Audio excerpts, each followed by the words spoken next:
Assalamualaikum warahmatullahi wabarakatuh. Perkenalkan, nama saya Muhammad Azwan dengan NIM 21051255567 dari kelas 1B PJKR. Baiklah, di sini saya akan menjawab pertanyaan UAS atletik. 1. Jelaskan cara pelaksanaan aba-aba start. Pertama, sikap atau posisi tubuh pelari pada aba-aba bersedia adalah 1. Lutut diletakkan di tanah dengan jarak sekitar 1 jengkal dari garis start. Sementara kaki satunya diletakkan tepat di samping lutut yang menempel di tanah sekitar 1 kepal. 2. Badan membungkuk ke depan. Kedua tangan terletak di tanah belakang garis start. 3. Letakkan tangan selebar bahu jari-jari dan ibu jari membentuk huruf V terbalik. 4. Kepala ditundukkan, leher sedikit rileks, pandangan ke bawah dan konsentrasi pada aba-aba ketika mendengar aba-aba siap. 1. Lutut yang menempel di tanah diangkat, panggul diangkat lebih tinggi dari bahu dan berat badan dibawa ke depan kaki belakang membentuk sudut 120 derajat. Sedangkan kaki depan membentuk sudut 90 derajat. 2. Kepala tetap tunduk, leher rileks, pandangan ke bawah, dan konsentrasi pada aba-aba berikutnya. Ketika mendengar aba-aba ya. 1. Menolak ke depan dengan kekuatan penuh atau gerakan meluncur, tapi jangan sampai melompat. 2. Posisi badan. Posisi badan adalah condong ke depan disertai ayunan lengan. 3. Pada fase awal lari, selepas tanda start berbunyi, lakukan gerakan lari pendek. Lari pendek tapi cepat. Hal ini untuk menjaga keseimbangan tubuh agar tidak tersungkur. 2. Jelaskan cara-cara pelaksanaan lari estafet. Pertama, dilakukan berkelompok dengan minimal jumlah 4 orang. Kemudian, pelari pertama melakukan start jongkok dengan aba-aba bersedia. Siap? Ya. Kemudian, berlari ke pelari kedua untuk memberikan tongkat. Kemudian, pelari ketiga start dalam posisi berdiri, menerima tongkat dan berlari menuju ke pelari keempat untuk memberikan tongkat. Pelari keempat lalu menerima tongkat, kemudian memberi tongkat estafet kepada pelari kelima. Dan pelari kelima berlari melewati garis finish. 3. Ceritakan dan jelaskan tata cara pelaksanaan lompat jauh. Pertama, teknik awalan. Awalan merupakan gerakan penting yang turut menentukan jauhnya lompatan latihan. Latihan awalan bertujuan untuk mengatur, mendapatkan kecepatan dan memperhitungkan langkah. Kedua hal itu adalah gerakan dasar dalam latihan lompat jauh. 2. Teknik menolak, yaitu tumpuan. Tolakan dalam lompat jauh dilakukan dengan salah satu kaki yang terkuat.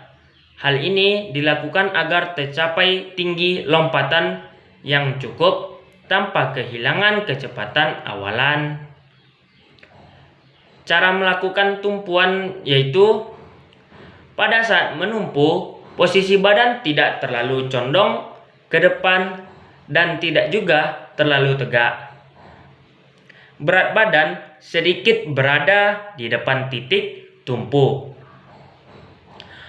Pandangan mata mengarah ke depan. Lakukan teknik menumpu, yaitu menolak ini berulang-ulang. Kemudian teknik melayang, gaya. Pada saat melayang, usahakan untuk mempertahankan keseimbangan badan.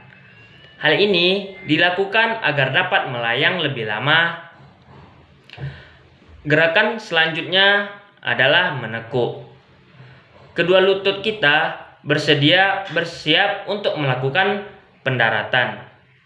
4. Mendarat, jatuh.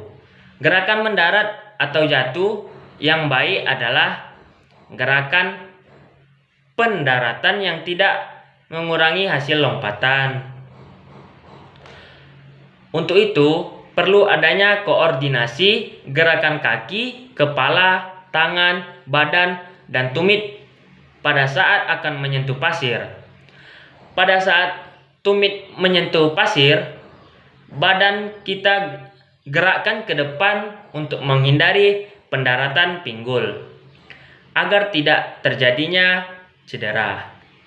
Soal nomor 4. Ceritakan dan jelaskan tata cara pelaksanaan lompat jangkit. Yang pertama, fase awalan. Fase awalan dilakukan dengan mengambil beberapa langkah atau lari percepatan dengan kecepatan yang terkontrol menuju papan tolakan.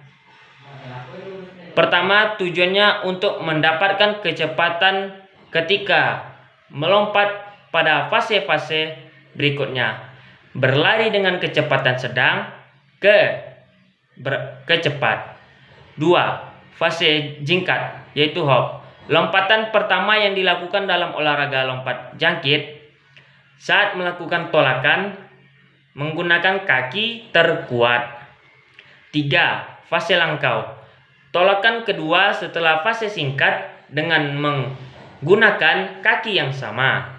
Pada tolakan pertama, saat melakukan tolakan kedua dengan kaki terkuat, ayunkan kaki sebelahnya sekuat tenaga dari belakang ke depan bersamaan dengan kaki terkuat ditolakkan ke atas dan ke depan. 4. Fase lompat dilakukan dengan kaki yang berbeda, bukan kaki terkuat. Sebagian tumpuan dan mulai melangkah sekuat-kuatnya sambil mencondongkan badan ke depan untuk melakukan. 5. Ceritakan dan jelaskan tata cara pelaksanaan lompat tinggi. Teknik awalan gerakan berlari menuju mistar merupakan pengertian dari awalan yang digunakan dalam lompat tinggi. Adalah lari dengan langkah ganjil, yaitu 7, 9, 15. Langkah-langkah tersebut harus aktif dan terkontrol. Tujuan awalan adalah untuk membentuk kecepatan maksimal dan menempatkan badan dalam posisi siap untuk bertumpu dan bertolak. Teknik tolakannya. Teknik tolakan adalah gerakan menolak dengan tumpuan kaki di lantai. Dasar untuk menaikkan badan atau melompati mistar. Teknik dasar ini dilakukan saat akan melakukan lompatan tinggi. Pada umumnya, kaki yang digunakan sebagai pijakan untuk melompat adalah kaki sebelah kiri. Usahakan mendorong lutut agar posisi lompatan lebih tinggi. Ayunkan tangan ke depan dan atas untuk memberi tenaga lebih besar. Lakukan tumpuan dengan kuat dan cepat, karena hal ini akan menghasilkan tenaga tolakan yang besar. Teknik melayang di udara. Teknik ini adalah gerakan melayang di udara. Ketika posisi badan berada di atas mistar, teknik dasar ini penting untuk dikuasai agar tubuh tidak mengenai tiang mistar, serta dapat mendarat dengan posisi yang baik sehingga tidak menimbulkan cedera. Pada saat berada di udara di atas mistar, kaki depan sedikit dibengkokkan dan mulailah gerakan penutup dengan lengan bahu dan kepala bersama-sama menukik saat memutar pinggang dan kaki penolak dibuka ke belakang dan ke atas. Teknik mendaratnya. Teknik mendarat merupakan gerakan akhiran dalam lompat tinggi. Gerakan ini dilakukan dengan cara menjatuhkan badan ke matras atau tempat mendarat ketika tubuh sudah melewati mistar.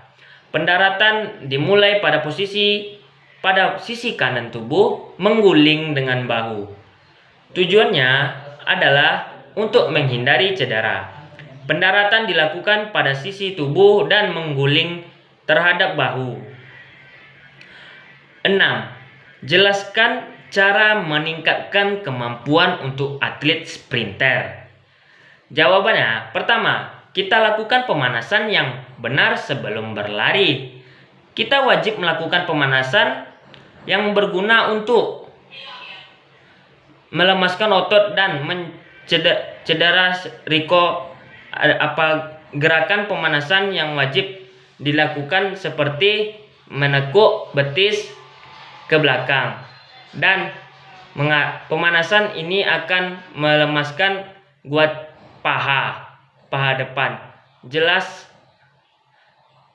Lalu duduk dan rentangkan kaki, lalu bungkukkan badan ke arah depan dengan tangan yang berusaha meraih telapak kaki. Pemanasan ini berguna untuk melemaskan hamstring pada paha belakang. Setidaknya lakukan pemanasan dengan durasi minimal 30 detik untuk setiap gerakan. Jangan lupa melemaskan otot lengan. Kemudian awali dengan berjalan cepat atau jogging lambat. Setelah pemanasan, jangan kita buru-buru lari dengan kecepatan penuh. Awali dengan berjalan cepat atau jogging perlahan. Setidaknya selama 5 menit ini berguna untuk memanaskan otot dan mempersiapkan diri untuk berlari. Selain itu, tubuh akan menggunakan oksigen lebih efisien serta meningkatkan kecepatan lari dan daya tahan. Sesudah itu, kamu bisa berlari dengan kecepatan sedang selama 15 menit. Jangan terlalu memaksakan diri, nantinya tubuh akan lelah lebih cepat. Berlari dengan kecepatan sedang berguna untuk mempertahankan detak jantung supaya tidak ngos-ngosan. Gunakan 70-80% dari kekuatan lari. Jangan langsung 100%. Kemudian mulailah latihan interval selanjutnya. Kamu bisa langsung memulai latihan interval. Latihan ini penting untuk meningkatkan daya tahan dan membangun otot. Pertama-tama, berlari dengan kecepatan maksimal selama 1 menit untuk meningkatkan detak jantung dan kinerja otot. Dorong dirimu sekuat mungkin, kalau perlu, hingga napas terengah-engah. Setelahnya, berjalanlah selama 2 menit untuk mendinginkan otot. Gunakan stopwatch untuk mengukur waktu supaya presisi ulangi selama 4-5 kali agar hasilnya efektif.